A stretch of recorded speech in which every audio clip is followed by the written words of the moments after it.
Boa noite a todos. Boa noite. Graça e paz, é muito bom poder estar de volta aí, depois de um tempo longe. A gente, como o pastor falou, né, a gente vai continuar com o livro de Atos, que a gente vem trabalhando. A gente está no capítulo 11, vamos começar a partir do versículo 19 até o versículo 30. Eu peço aos irmãos que abram nas suas Bíblias em Atos, no capítulo 11, versículo 19 a 30. Atos 11, de 19 a 30. Vou estar fazendo a leitura aqui, na minha versão é a NVT, tá? Peço aos irmãos que acompanhem. Enquanto isso, os discípulos que haviam sido dispersos na perseguição, depois da morte de Estevão, chegaram até Fenícia, Chipre e Antioquia da Síria. Pregaram a palavra, mas somente aos judeus. Contudo, alguns dos discípulos que foram de Chipre e Cirene até Antioquia começaram a anunciar aos gentios as boas novas a respeito do Senhor Jesus. A mão do Senhor estava com eles, e muitos desses gentios creram e se converteram ao Senhor. Quando a igreja de Jerusalém soube do que havia acontecido, enviou Barnabé a Antioquia. Ao chegar ali e ver essa demonstração da graça de Deus, alegrou-se muito e incentivou os irmãos a permanecerem fiéis ao Senhor. Barnabé era um homem bom, cheio do Espírito Santo e de fé, e uma grande multidão se converteu ao Senhor. Então Barnabé foi a Tarso procurar Saulo. Quando o encontrou, levou-o para Antioquia, e ali permaneceram com a igreja um ano inteiro, ensinando a muitas pessoas. Foi em Antioquia que os discípulos foram chamados de cristãos pela primeira vez. Durante esse tempo, alguns profetas viajaram de Jerusalém a Antioquia. Um deles, chamado Ágabo, pôs-se em pé numa das reuniões e predisse, pelo Espírito, que uma grande fome viria sobre todo o mundo romano. Isso se cumpriu durante o reinado de Cláudio. Então os discípulos de Antioquia decidiram enviar uma ajuda aos irmãos na Judéia, cada um de acordo com suas possibilidades. Foi o que fizeram, enviando as doações aos presbíteros por meio de Barnabé e Saulo. É assim que diz a palavra do Senhor. Então, vou estar orando. Santo Deus, Pai amado, muito obrigado, Senhor, por podermos ter as Tuas Santas Escrituras na nossa frente, Pai. Obrigado pelo Senhor falar conosco nessa noite, Pai. Clamamos que Teu Santo Espírito esteja presente, Deus. Teu Santo Espírito possa quebrantar os corações de cada um aqui nessa noite, Pai. E a Tua palavra, ela possa afetar, ela possa plantar sementes nos corações, Pai, para que a gente venha amar o Senhor, Deus. A gente venha adorar a Ti. A gente venha amar a Tua igreja, Pai. Amar o corpo de Cristo, Deus. Que o Senhor seja glorificado no dia de hoje, Deus. Fale conosco através da Tua palavra. Em nome de Jesus. Amém. Então, irmãos, no início do capítulo 11, como foi pregado no último domingo, né, Pedro está se explicando diante de Jerusalém acerca de uma questão que havia acontecido. No capítulo 10, Pedro comparece à casa de Cornélio, que era um gentil. Então, Pedro tem que se justificar diante de Jerusalém o porquê um judeu estaria entrando na casa de um gentil e pior, comendo com eles, provavelmente comendo a comida deles, que era considerado algo impuro. E Pedro, ele, em sua defesa, né, ele deixa bem claro que ele teve uma revelação da parte de Deus acerca do que era impuro, né? Pedro fala que Deus falou para ele não tornar impuro algo que Deus purificou, e aquilo ali estava relacionado tanto aos alimentos, que eram considerados impuros, certos alimentos, quanto ao próprio povo gentil, que eram muitas vezes considerados impuros, que o judeu não deveria se misturar. Então, a partir disso, Pedro traz um entendimento à igreja de Jerusalém acerca do gentil também fazer parte da nova aliança. Então, isso também se cumpre exatamente o que Jesus havia falado em Atos 1:8, com relação ao alcance do Evangelho. O Evangelho alcançaria Jerusalém, Judéia, Samaria e até os confins da terra. Ou seja, os confins da terra eram considerados gentios. até os gentios, né? Se a gente for parar para pensar, o Brasil é os confins da terra naquela época, nós somos gentios, então o Evangelho está tendo esse alcance e ele continua alcançando o mundo inteiro. E logo em seguida no texto, aqui no versículo 19, né, Lucas ele traz à tona a perseguição que já havia acontecendo. Você vê, ele traz uma notícia no versículo 18 acerca dessa unidade de entendimento, e ele mostra no versículo 19 como que a perseguição que estava acontecendo em paralelo, a perseguição ela não tinha parado, ela continuou, ela estava acontecendo em paralelo, e como essa notícia do gentio fazer parte da aliança, como isso afetaria essa dispersão que estava acontecendo, esse algo que estaria por vir, né? Então o foco sai de Pedro e vai para Barnabé e Saulo na igreja de Antioquia. E a gente vai ver como, com essa nova definição, né, do gentio fazendo parte da nova aliança, como isso contribuiu para o estabelecimento da primeira igreja fora de Jerusalém. Se a gente for ver o versículo 19, diz assim: enquanto isso, os discípulos que haviam sido dispersos na perseguição, depois da morte de Estevão, chegaram até Fenícia, Chipre e Antioquia da Síria, e pregaram a palavra, mas somente aos judeus. Então, ele fala dessa dispersão, dessa perseguição que havia acontecido, que tinha se iniciado ali no capítulo 8 por Saulo. Ele fala dos desdobramentos, né, dos discípulos terem avançado até essas regiões, e que no final das contas, algo ruim, né, que a perseguição, se for olhar, algo ruim, foi tornado algo bom, né, por Deus. Algo que com propósito de extermínio tornou-se algo frutífero e multiplicador, né? Porque avançou essas regiões, discípulos fugindo para diversas localidades para essas regiões citadas aqui. Mas uma pergunta curiosa que fica aqui: se você estivesse sendo perseguido, para onde você iria? Fica essa pergunta. Creio que a maioria concordaria em dizer que iria buscar um local seguro, né? Um local longe da perseguição. E se a gente for ver esses locais citados aqui, se analisarmos, Fenícia era 180 quilômetros de Jerusalém. A ilha de Chipre ficava a 450 quilômetros. Antioquia ficava a 600 quilômetros. E todos esses lugares, eles eram centros comerciais relevantes, onde se tinham diversas rotas terrestres, rotas marítimas. A própria Fenícia ali era litorânea, ali aquela região, na região costeira. Então você tinha muito ali um fluxo ali de comércio, de escoamento de especiarias e diversas coisas ali. E também, provavelmente, haveria abundância de emprego ali, um local para poder se comercializar, locais muito, muito adequados para isso. Mas um ponto muito interessante e crucial que todos esses locais tinham, eles tinham comunidades judaicas estabelecidas. Essas comunidades judaicas, elas haviam sido estabelecidas pelos judeus da diáspora, né? Esses judeus da diáspora, o que significa diáspora? Diáspora significa justamente dispersão, né? Os judeus que estavam espalhados. E a gente pode pensar, como assim? Judeus que estavam espalhados, de onde é que surgiu isso?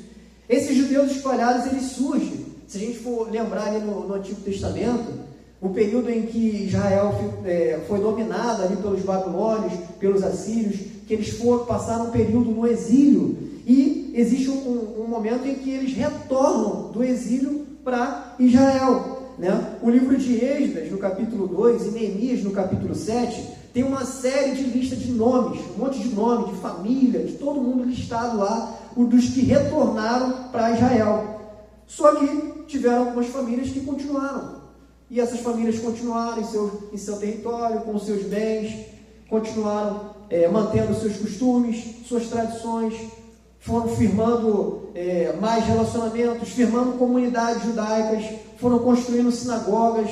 Eles, no caso, quem havia ficado, não havia o templo para poder ir lá, adorar e aprender sobre a palavra. Não, eles construíram sinagogas, que eram locais onde eles iriam para lá para poder adorar, para poder aprender mais sobre a palavra de Deus. Então, algo que a gente pensa que aconteceu, eles deixaram de voltar, eles foram criando comunidades. E estima-se que no primeiro século havia mais da metade de judeus viviam fora da Palestina. A mais da metade eles viviam nessas comunidades judaicas. E E você pode pensar assim, tá, nessas cidades tinham muitas vantagens, foi o que a gente conseguiu ver aqui, porque você tinha um local seguro, longe da perseguição, e havia uma certa tolerância religiosa ali, né? Um local com boa infraestrutura e comércio, você, até pelo fato de ser grandes centros comerciais e culturais, você tinha várias facilidades ali de rotas terrestres, e principalmente você tinha comunidades judaicas estabelecidas. Todos esses fatores somados, isso é justamente um solo perfeito para o lançamento das sementes do Evangelho. E esses fugitivos da perseguição, eles seguiam um padrão. O que eles haviam visto em Jerusalém? Eles haviam visto o Evangelho sendo pregado somente para o judeu. Eles tinham o entendimento de que o judeu precisava dessa atualização da mensagem. Ele precisava saber que todo o Antigo Testamento aponta para Jesus Cristo. Então, na cabeça do judeu que estava sendo perseguido, ele precisava falar isso somente aos judeus. Os judeus precisavam ser atualizados. Na cabeça deles, eles não haviam visto eles não sabiam da situação do gentil também fazer parte da nova aliança. Eles não sabiam disso. O que eles tinham visto foi a descida do Espírito em Jerusalém e só. Então, eles foram avançando seguindo o mesmo padrão que eles estavam seguindo antes. Só que, na cabeça deles, se o gentil quisesse ter acesso a essa mensagem, ele precisaria primeiro se tornar judeu, para depois ele ouvir essa mensagem e seguir os caminhos de Cristo. Essa era a lógica do judeu naquela época.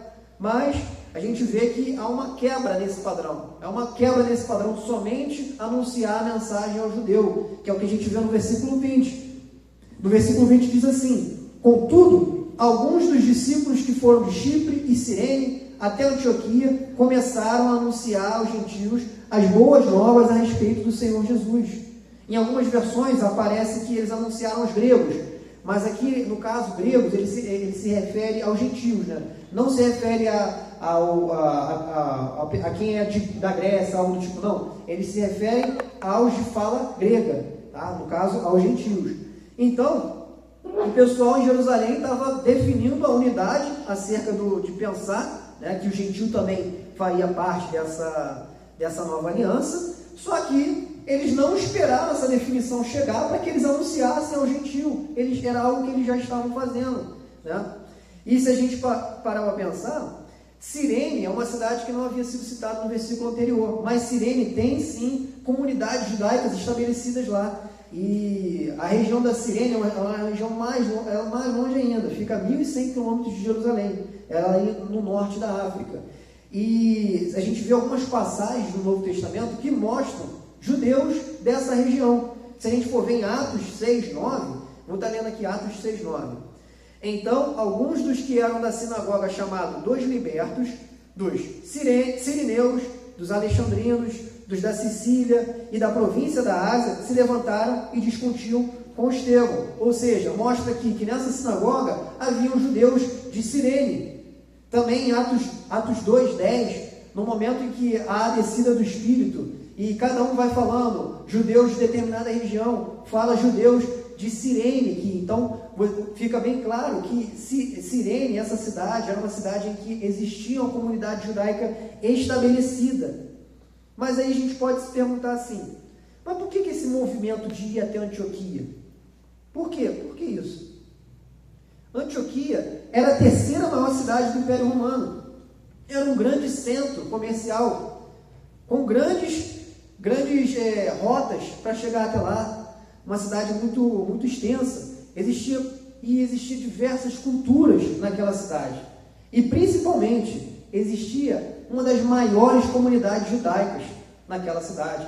Então, já existia um movimento de ida até Antioquia para comércio, para aprender mais sobre a palavra do Senhor, para cultuar, para adorar. Existia esse movimento até Antioquia, naturalmente, né? Então, você tinha esse movimento acontecendo. E a partir dessa iniciativa dos cipriotas, dos sirineus, que eles começaram a compartilhar as boas novas com os gentios, começaram a quebrar esse padrão de somente falar com os judeus, né? E um grande facilitador, se a gente for parar para pensar, é que o judeu dessa região, ele falava grego.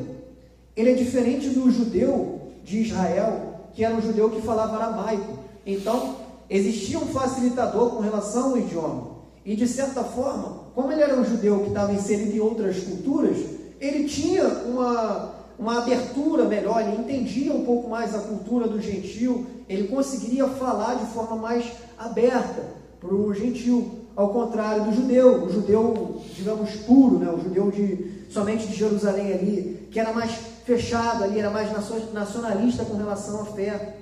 Então isso tudo ajudou para que eles iniciassem a compartilhar com os gentios. Mas o principal e o mais importante do que saber falar grego, ou até do que entender a cultura, é o que aparece no versículo 21. No versículo 21 diz assim: a mão do Senhor estava com eles, e muitos desses gentios creram e se converteram ao Senhor. A mão do Senhor estava com eles. Isso é o que fez as coisas mudarem. O Senhor Jesus, o dono da igreja, o cabeça, guiando o seu povo para si. A gente vê a mão de Deus agindo em toda a Bíblia, como se ele estivesse costurando lá atrás, desde o exílio, desde quando o povo ficou no exílio e voltou, mas teve um pessoal que continuou, e esse pessoal continuou, formou comunidades judaicas, essas comunidades judaicas ficaram em grandes centros, esses grandes centros atraíram os judeus da dispersão, da perseguição, que foram até lá e começaram a compartilhar. Em paralelo a isso, Pedro vai na casa de Cornélio, define que o gentil também pode fazer parte da nova aliança, e todas essas coisas acontecendo. Você vê como o Senhor Jesus vai guiando a história, como tudo fica dentro da soberania de Deus. E devemos nos lembrar sempre de que a conversão, ela é uma obra do Senhor. É Deus quem desperta para a vida. É Deus quem nos dá um coração novo. Ele quem convence do pecado, da justiça e do juízo. Devemos depender completamente do Senhor. A conversão é algo sobrenatural mesmo. Não está no nosso controle, como foi pregado no último domingo. Não tem como dizer, eu estou afastado da igreja, mas depois eu volto. Ou então, não, eu entendi a mensagem de Deus, mas agora não, porque quero aproveitar. Depois eu me acerto e vou para a igreja. Essa é uma visão totalmente errada do que é crer e do que é se converter. Você pode entender a mensagem intelectualmente, na sua cabeça, mas quando de fato você crê na mensagem, a consequência é a conversão. Se a gente olhar no versículo, Lucas nos diz que eles creram e se converteram, logo em seguida, como consequência da crença. É o agir de Deus na direção do homem, não está no nosso controle. É uma transformação interna que gera frutos externos. Frutos esses que viraram notícia. A notícia chegou em Jerusalém. Se a gente for ver no versículo 22, quando a igreja de Jerusalém soube do que havia acontecido, enviou Barnabé a Antioquia. Ao chegar ali e ver essa demonstração da graça de Deus, alegrou-se muito e incentivou os irmãos a permanecerem fiéis ao Senhor. Aqui que Barnabé entra na história. Barnabé ele era natural de Chipre, teria certa empatia para poder conversar com quem estava em Antioquia. E além dessas características, o próprio nome dele significava encorajador. Se a gente for ver em Atos 4,36 diz assim, ó, José, um levita de Chipre, a quem os apóstolos deram o nome de Barnabé, que significa encorajador. A pessoa perfeita para essa missão. Ele era uma pessoa boa, cheia do Espírito, cheio de fé, e o encorajador que Antioquia precisava.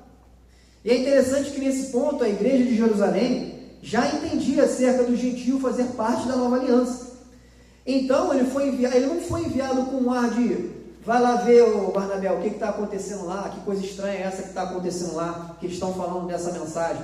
Não foi com um ar duvidoso.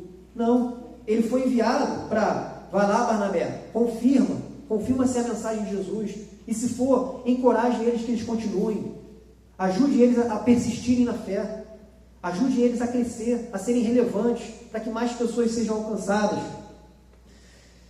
E foi justamente assim, que ele chegando lá, ele viu algo diferente. ele presenciou a demonstração da graça de Deus. Mas se pensarmos, a graça ela é algo espiritual, como é que ele conseguiu ver isso, né? Graça, nesse caso aqui, meus irmãos, não tem o significado somente de um favor imerecido. Graça aqui, nesse caso, ela é uma força transformadora, que produz frutos genuínos, frutos concretos, visíveis. Vemos essa mesma graça em outras passagens do Novo Testamento. Se a gente for ver Atos 4,33, fala dessa mesma graça, dessa força transformadora. Diz assim, Atos 4,33: os apóstolos davam testemunho da ressurreição do Senhor Jesus com grande poder, e a graça de Deus estava sobre todos eles. Ou seja, uma graça que estava dando a eles poder para testemunharem a ressurreição de Cristo. Estava trazendo a eles unidade. Em 1 Coríntios 15:10 também. Mas pela graça de Deus sou o que sou, e a graça que Ele me concedeu não foi inútil. Trabalhei mais do que todos eles, contudo não eu, mas a graça de Deus que está comigo. Graça que com uma força ativa, uma força operante, que Paulo sabe que não pertence à sua natureza, sabe que é algo de Deus, não tinha do que ele se orgulhar. E o que Barnabé viu foi justamente isso. Viu essa força transformadora agindo naqueles novos crentes. Viu conversão de fato, fé sincera, mudança de vida. Viu pessoas antipagãs vivendo de maneira santa. Viu judeus e gentios convivendo juntos. Pessoas de culturas distintas. Viu como a comunhão dessa comunidade demonstra a graça de Deus sobre o povo de Antioquia. E a reação imediata ao constatar isso foi alegria. Foi uma imensa alegria em seu coração. Acredito que essa alegria que ele teve deve ter sido parecido com a alegria quando a gente tem, que a gente vê algum familiar, algum amigo nosso que se converte a Jesus, que se volta para Deus. É uma alegria que traz no nosso coração quando a gente vê isso. Eu creio que foi uma alegria semelhante que Barnabé teve ao poder ver isso, né? Até citar alguns exemplos aqui da igreja, a própria irmã Regina, quanta alegria não teve no coração dela depois de ela ver o irmão Aldeci se voltar para Cristo, se converter. Anos e anos orando para que isso acontecesse, e isso acontece. Imagina como o coração dela não estava alegre. Também um outro exemplo, a gente sabe a irmã Marcela, com relação à mãe dela, a alegria que não devia ter trazido a mãe quando ela descobriu que a mãe dela se converteu. Creio que cada um aqui deve ter uma história parecida como essa, de um momento de muita alegria, de ter visto algum familiar ou algum amigo se voltar para Cristo. Eu mesmo, meus pais, quando os meus pais se converteram, foi um motivo de muita alegria no meu coração. Então, creio que é uma alegria parecida que Barnabé está sentindo aqui nesse momento. Mas Barnabé não parou só na alegria. No versículo, nos diz que ele incentivou os irmãos a permanecerem fiéis. Isso é muito, muito importante. Esse incentivo, essa persistência. Isso é importante porque o discipulado e o encorajamento na vida do crente, tanto no início como ao longo da caminhada, eles são essenciais. Se não fosse, imagina só, Barnabé ia chegar lá, ele ia ver, gentio e judeu estão juntos, estão falando da mensagem de Jesus, beleza, tudo ok, vou voltar de volta ali para Jerusalém, o pessoal lá está todo mundo bem, está todo mundo ok lá, judeu e gentil estão juntinho lá, estão certinho. Não é assim que funciona. A gente precisa caminhar junto, a gente precisa de discipulado, precisa de encorajamento. No início, o recém-convertido, ele é um bebê espiritual, com sede da palavra, sede de ensino. E é muito importante que ele seja alimentado com ensino sadio, com ensino bíblico. Por isso a necessidade do encorajamento, da persistência na fé. A nossa natureza carnal, ela quer se afastar sempre. E ao longo da caminhada também, o crente vai enfrentar momentos de frieza espiritual, de fraqueza, em que será necessária uma pessoa para ajudar a caminhar junto. Não tem como seguir nessa caminhada sozinho. Não tem como ser cristão sozinho. E também isso é algo muito belo, todo esse incentivo, esse encorajamento a permanecerem na fé. Isso mostra algo muito belo, porque Deus nos chama a participar da obra que Ele faz no coração das pessoas, através do encorajamento, através do discipulado, da comunhão. Temos o privilégio de sermos usados por Deus para participar dessa graça transformadora na vida das pessoas. E também outra coisa muito importante, isso traz mais alegria ainda. Porque é muito bom quando a gente vê as pessoas evoluindo na fé. É muito bom quando a gente vê as pessoas crescendo na fé, se firmando, perseverando, persistindo. Isso traz alegria muito grande. E assim que Barnabé caminhou com esses queridos irmãos, esses irmãos novos na fé, incentivando a permanecerem firmes, encorajando, ao ponto que Deus acrescentava mais e mais pessoas à igreja de Antioquia, como diz o versículo 24. E uma grande multidão se converteu ao Senhor. Então Barnabé foi a Tarso procurar Saulo. E aqui Barnabé demonstra humildade e sabedoria. Ele havia atuado na igreja em Jerusalém cerca de 8 anos, aproximadamente. Sabia que a condução de uma igreja, discipulado e ensino, não seria uma tarefa fácil. Com essas multidões sendo acrescentadas, ele precisaria de ajuda. Mesmo ele sendo oriundo de Chipre, conhecendo ali, tendo uma certa empatia com o pessoal que era de Chipre também, ele sabia que precisava de ajuda. E ainda mais, ele sabia que tinha um nome separado, um nome que Deus escolheu para atuar justamente nessa obra aos gentios. Ele sabia disso. Então foi por isso que ele foi lá em Tarso em busca de Saulo.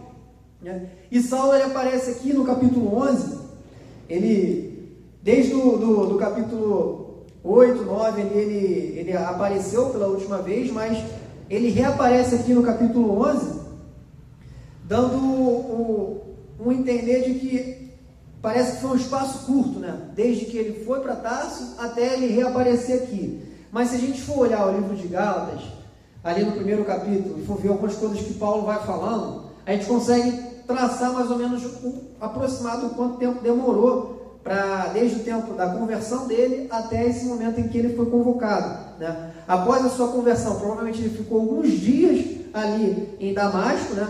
Pregando nas sinagogas. Depois ele passou um tempo na Arábia, que a gente não se sabe quanto tempo ele ficou de fato na Arábia, mas provavelmente foi um tempo em que ele ficou meditando, um tempo que ele ficou estudando mais as Escrituras, ou até um tempo que ele pôde ter alguma revelação do Espírito Santo. Não se sabe ao certo quanto tempo ele ficou na Arábia, mas a gente sabe que ele, a partir do momento que ele se converteu em Damasco, ele foi para a Arábia, voltou da Arábia para Damasco e depois ele foi para Jerusalém. E esse intervalo de tempo foram 3 anos, até ir para Jerusalém. Depois de Jerusalém, ninguém queria aceitar ele, porque todo mundo tinha medo dele, pelo fato dele ser um perseguidor ferrenho. Ninguém tinha acreditado que ele havia se convertido. O único que acolhe ele é Barnabé. Barnabé vai lá e acolhe ele, ouve a causa dele, apresenta a causa dele diante de Pedro, fala da história da conversão dele, e ele fica mais alguns dias em Jerusalém, até o momento em que começam a planejar matar ele. Então, a partir do momento que os discípulos descobrem que já tem um plano para matar ele, eles enviam ele para Cesareia, que é uma cidade portuária, de forma que ele pega um barco em Cesareia e volta para Tarso. Então, e lá em Tarso ele fica cerca de 9 anos. Então você vê, desde sua conversão até o momento em que ele é convocado, passam 12 anos, né? Aí imagina como é que fica a cabeça de Paulo, né? Ele, na estrada de Damasco, Jesus havia se revelado a ele e havia falado que ele seria ele que conduziria a obra aos gentios, né? Em Atos 26:15 mostra apresenta um discurso um pouco mais extenso do que Jesus falou para ele na estrada de Damasco. Eu vou estar lendo aqui, Atos 26:15. Sou Jesus a quem você persegue. Agora levante-se, pois eu apareci para nomeá-lo meu servo e minha testemunha. Conte o que viu e o que eu lhe mostrarei no futuro. E eu o livrarei tanto do seu povo como dos gentios. Sim, eu o envio aos gentios para abrir os olhos deles, a fim de que se voltem das trevas para a luz e do poder de Satanás para Deus. Então receberão o perdão dos pecados e a herança entre o povo de Deus, separado pela fé em mim. Então, esse envio aos gentios, ele só vai se concretizar 12 anos depois, né? Na nossa cabeça imediatista, a gente já teria pensado, não, isso aí não é obra dele não, por muito tempo, está passando muito tempo, não tem como, 12 anos, não tem como. Mas a gente, por diversas vezes, a Bíblia nos mostra que o tempo de Deus é totalmente diferente do nosso tempo, né? E aqui é um grande exemplo. E esse tempo que ele passou lá, esse longo tempo aí que ele ficou, isso foi muito importante porque trouxe maturidade, experiência para Paulo. Creio que ele não ficou em Tarso, lá, de bobeira, descansando, lá, sozinho. Não. Tarso é uma cidade muito importante. Tarso é uma das cidades, um dos maiores centros de educação do mundo greco-romano, atrás somente de Atenas e Alexandria. Um ambiente multicultural, onde era comum diversos debates intelectuais, debates filosóficos. Consigo imaginar Saulo debatendo, apresentando o Evangelho com eloquência diante desses filósofos, diante desses pensadores. Consigo imaginar ele também se aprofundando mais nas Escrituras, relendo o Novo Testamento agora com uma interpretação que aponta para Jesus Cristo. Consigo imaginar ele assim, crescendo, amadurecendo, estudando mais. E é interessante a gente relembrar que Saulo ele foi muito bem educado na cultura greco-romana. E ele foi muito bem educado também na cultura judaica, porque ele era um fariseu da escola de Gamaliel. Então, ele havia estudado muito acerca da cultura judaica, ele sabia muito acerca da cultura greco-romana. Ele era a pessoa perfeita para ser utilizado. E a gente viu que em Tarso ele conseguiu crescer mais ainda, ganhar mais experiência ainda, conseguiu ser mais usado ainda para poder estar pronto para essa obra, junto com Barnabé. E no versículo 26, né? Quando o encontrou, levou-o para Antioquia, e ali permaneceram com a igreja um ano inteiro, ensinando a muitas pessoas. Foi em Antioquia que os discípulos foram chamados de cristãos pela primeira vez. Então agora Saulo, mais experiente, mais maduro, com bastante bagagem e vivência, trabalha lado a lado de Barnabé. Eles ficam juntos ensinando uma multidão imensa durante todo o ano, discipulando, encorajando, treinando lideranças, enfrentando diversas dificuldades, provavelmente, superando essas dificuldades, aprendendo com a comunidade. O que a gente falou no versículo 23, sobre o encorajamento e o discipulado, se concretiza aqui também. Ao longo de um ano eles trabalharam juntos, trabalharam na formação da igreja em Antioquia. Eles eram novos convertidos, precisavam aprender a abandonar o velho homem e a buscar a santidade. Precisavam alcançar maturidade, formar lideranças. Imagina quanta confusão não havia na cabeça deles, anos vivendo em paganismo. E chega essa nova mensagem, imagina como eles estavam confusos. Eles precisavam que alguém que os guiasse, para que eles pudessem amadurecer. Eles precisavam que alguém trouxesse unidade de entendimento à Antioquia. E esse trabalho foi tão bem feito, se tornaram um povo tão coeso, tão unidos, que já não se encaixariam mais em nenhuma das categorias existentes. Não se encaixariam como judeu nem como gentio. Eram distintos desses dois grupos. Eles criaram uma nova identidade. Agora esse povo era chamado cristãos, o que significa parecidos com Cristo ou seguidores de Cristo. Até agora aqui, Lucas se referia no livro de Atos, eles como discípulos, santos, irmãos, fiéis, os que estavam sendo salvos e os seguidores do caminho. Agora Lucas passa a chamá-los de cristãos. E essa é a nova identidade deles. Eles passaram a imitar de tal forma Jesus que foram apelidados de cristãos, gente parecida com Cristo, e eram tão unidos como um só corpo que a generosidade e a compaixão eram aparentes. E isso é mostrado nos próximos versículos. Seguindo no versículo 27, durante esse tempo, alguns profetas viajaram de Jerusalém a Antioquia. Um deles, chamado Ágabo, pôs-se em pé numa das reuniões e predisse, pelo Espírito: que uma grande fome viria sobre todo o mundo romano. Isso se cumpriu durante o reinado de Cláudio. Então os discípulos de Antioquia decidiram enviar uma ajuda aos irmãos na Judéia, cada um de acordo com suas possibilidades. E foi o que fizeram, enviando as doações aos presbíteros por meio de Barnabé e Saulo.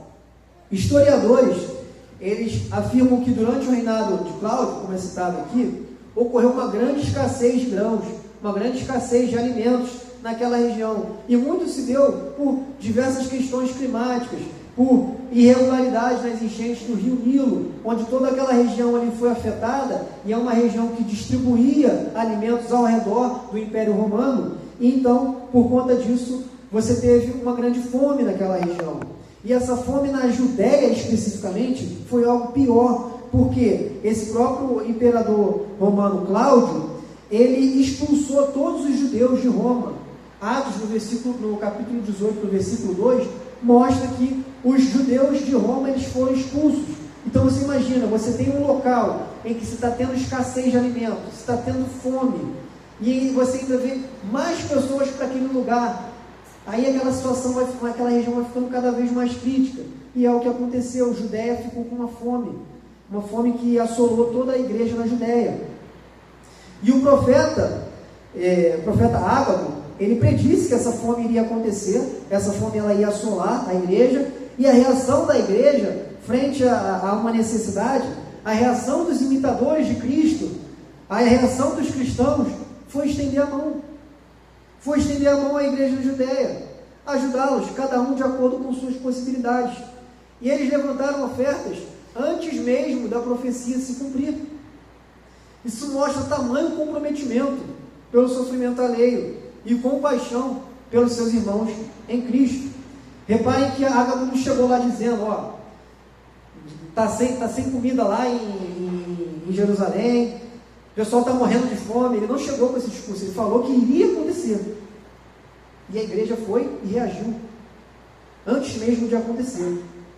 Trazendo para o nosso contexto, nós sabemos que tem pessoas ao redor do mundo sofrendo. Sabemos que tem pessoas, igrejas, passando dificuldades. Como a gente orou aqui, igrejas sendo perseguidas. No nosso caso, não é nenhuma profecia, a gente já sabe, já é uma realidade, é algo concreto, está acontecendo. E no caso dos irmãos de Antioquia, eles ajudaram cada um de acordo com suas possibilidades. Cada um contribuiu de acordo com o que podia contribuir.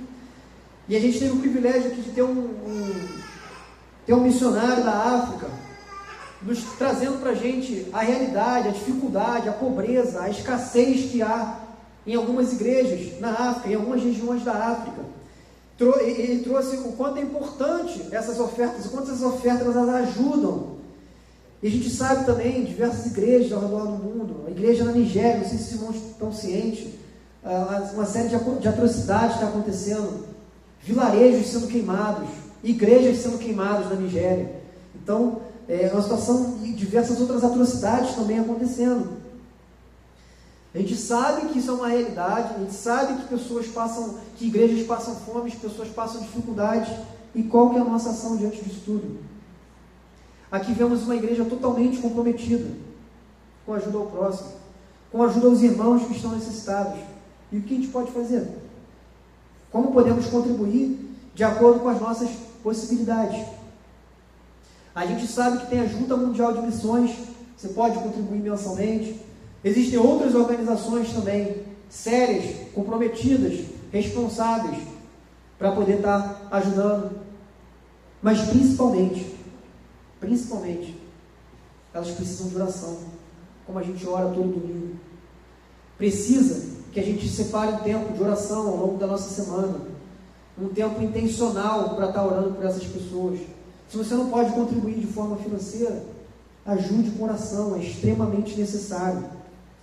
Que a gente possa estar orando, igual quem ora em Hebreus 13:3. Hebreus 13:3 diz assim: lembre-se do que estão na prisão, como se vocês mesmos estivessem presos. Lembre-se dos que são maltratados, como se sofressem os maus tratos em seu próprio corpo.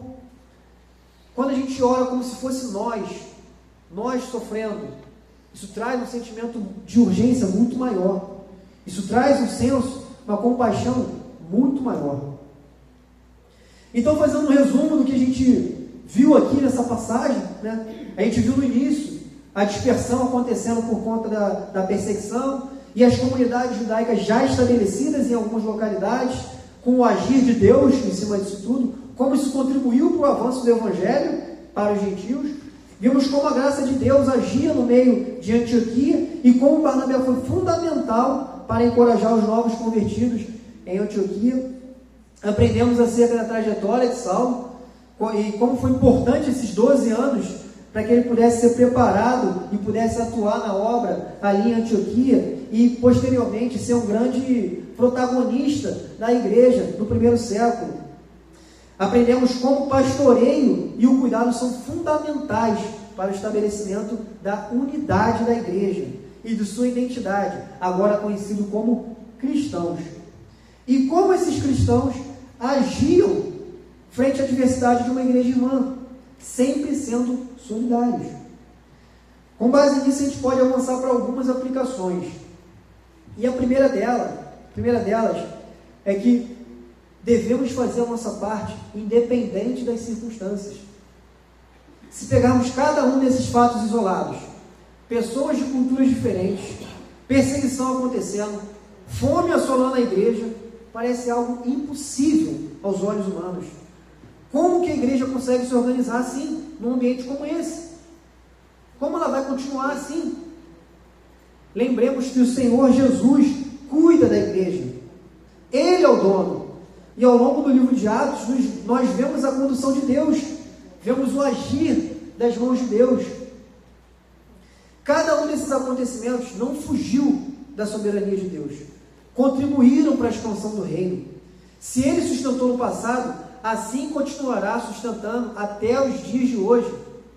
A gente pode pensar, as coisas agora são muito piores, os desafios são muito maiores, guerras estão acontecendo ao redor do mundo, a política está desse jeito, a igreja está sendo atacada e perseguida, mas a mão de Deus ainda continua guiando a história. Não vamos nos assustar e nem entrar em pânico. Nossa função não é deixar que essas adversidades, que elas venham nos paralisar, que a gente fique em pânico. Nós devemos pregar as boas novas, assim como os sirineus, os judeus e os cipriotas pregaram no passado. Devemos ser como Barnabé e encorajar uns aos outros na caminhada. Devemos perseverar, seguir na caminhada da fé. Se você está fraco hoje, está fraco na fé, se sente frio, sem aquele temor a Deus, persevere. Persevere. Clame a Deus. Tenha bom ânimo. Busque a ajuda dos irmãos. E se você é alguém que vê uma pessoa nessa situação, vê uma pessoa um pouco distante da igreja, vá até essa pessoa. Se aproxime. Caminhe do lado dela. Seja encorajador, seja Barnabé. E confie que o Senhor Jesus cuida de seu povo. E participe dessa obra de cuidado. É um privilégio nosso poder fazer parte disso. E a segunda aplicação, a graça de Deus deve ser evidente em nossas vidas. Assim como Barnabé chegou em Antioquia e viu e se alegrou com a demonstração da graça de Deus na vida daqueles irmãos, assim também deve ser a graça de Deus em nossas vidas. Lembremos que a graça é algo transformador, algo que muda nosso interior, muda os nossos desejos, muda os nossos anseios. Nossos desejos se tornam a buscar a Deus, buscar santidade. Eram totalmente distintos em suas crenças e forma de viver, mas foram transformados de forma que eles viviam em unidade de comunhão. Se pensarmos no nosso contexto aqui da nossa igreja, né, temos diversas pessoas de locais diferentes, Espírito Santo, Rio de Janeiro, Minas Gerais, pessoas de idades diferentes, de classes diferentes, classes sociais diferentes, e nós precisamos viver em unidade, precisamos viver em unidade de comunhão. A graça de Deus deve ser aparente em nosso meio. E digo isso não só aos domingos ou em outra reunião, qualquer outra reunião que a gente faça, pois é muito fácil vestir uma máscara de crente, é muito fácil. O resto da semana, em casa, no trabalho, viver como se não houvesse a graça de Deus, viver como se nunca tivesse sido alcançado, como se não buscasse santidade. Sabemos que santidade, santificação, é um processo contínuo ao longo da nossa vida, nós sabemos disso, mas é no mínimo estranho. 5, 10 ou até mais anos de crente agindo da mesma forma, com as mesmas práticas do velho homem, sem evidência da graça de Deus. A única coisa que mudou foi um compromisso aos domingos. A única coisa que mudou foi a vestimenta, a forma de falar diferente. Será que é isso? A terceira aplicação: nós devemos buscar ser imitadores de Cristo em todo o lugar. A igreja em Antioquia vivia de forma tão distinta que tiveram sua identidade associada a Cristo, sendo chamados cristãos. E hoje, trazendo para nós, no contexto atual, será que as pessoas nos veem como imitadores de Cristo? Será que elas veem nossa identidade associada a Cristo? Faça essa pergunta sincera assim. O que é mais evidente para as pessoas que estão em sua volta? Elas o conhecem pelo seu emprego, pelo que você tem, seus pertences, pela sua personalidade extravagante que você é, ou pelo seu amor a Cristo, ou pelo seu desejo de imitá-lo? Reflita consigo mesmo. Você vive como um crente espião, que ninguém sabe que você é cristão? Se diz cristão, mas nunca vai à igreja. Acha que pode caminhar sozinho na caminhada da fé. Ou então, quando vai quando quer, entra, sai, não fala com ninguém, sem ter comunhão, não precisa de ninguém, caminha só. Será que é isso que os irmãos de Antioquia faziam? Não, irmãos. Eles viviam de forma que o evangelho era evidente, era visível. A graça de Deus era aparente. Isso transparecia em generosidade, compaixão e amor pelos irmãos.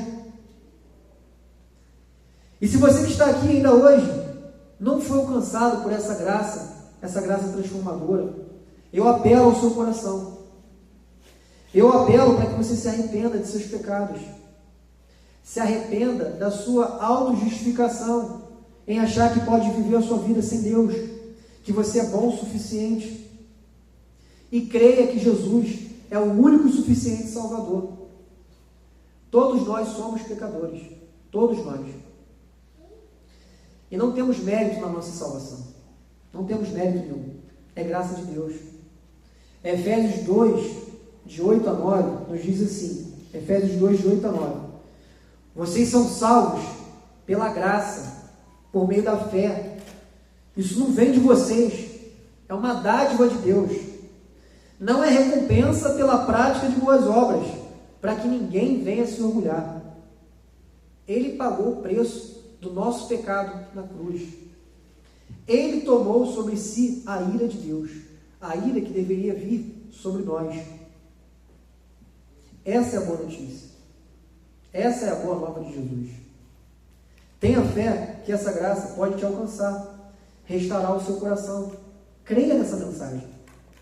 Nós estaremos aqui de braços abertos para te acolher, caminhar com você, encorajá-lo a viver a mensagem do Evangelho. Se arrependa dos seus pecados e creia em Jesus. Que a nossa igreja, que a IBBC, seja uma igreja, assim como em Antioquia, onde a graça de Deus era evidente, onde se reuniam os imitadores de Cristo, que se amavam, que eram generosos, e que Deus nos guie nessa direção. Amém, meus irmãos? Santo Deus, Pai eterno, muito obrigado, Pai, por essa palavra, Deus, que o Senhor possa trabalhar essa mensagem no nosso coração, Deus, que nós possamos encorajar uns aos outros, Deus, que possamos viver para imitar a Ti, Senhor, viver para buscar ser parecido com o Senhor, Pai. Tenha misericórdia de nós, Deus. Nos dê o Teu Santo Espírito, Pai, para que isso seja possível. Transforma o nosso coração, Pai, para que a gente deseje amar a Ti, Pai, para que a gente deseje buscar santidade, que a gente deseje buscar unidade de comunhão na nossa igreja, Pai. Nos guie, Senhor. Nos ajude, Pai, que essa mensagem alcance o coração daqueles que ainda não te conhecem, Deus. É isso que nós clamamos, em nome de Jesus. Amém.